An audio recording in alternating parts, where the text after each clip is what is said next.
السلام عليكم ورحمة الله وبركاته. الحمد لله. هذه المملكة الشريفة فازت بتنظيم كأس إفريقيا 2025 اللي هو أخذها عن جدارة واستحقاق، لأن تبارك الله كاع البلدان اللي صوتت المغرب كلها دارت ثقة في هذه البلاد هذه. الحمد لله بلاد ديال استقرار ولا أمن، والحمد لله اللي هو الشعب ديالها تبارك الله اللي هو ناضج واعي ويعرف ما له وما عليه، وتبارك الله يحب كرة القدم. لهذا إن شاء الله غادي يكون كأس إفريقيا ديال 2025 غيكون إن شاء الله من نوع آخر بالنسبة لإفريقيا.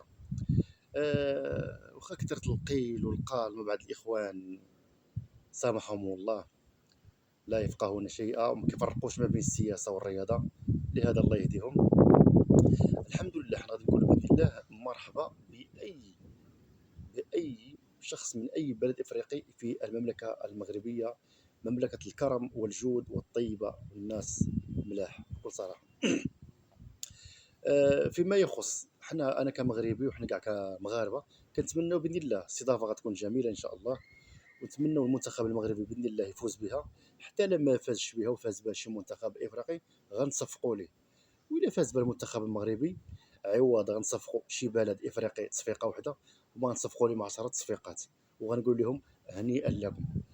لهذا من بعد افريقيا كاس افريقيا ان شاء الله كنتسناو الحلم الكبير، وهو استضافة هذه المملكة المغربية كأس العالم 2030 مشاركة ما بين البرتغال وإسبانيا.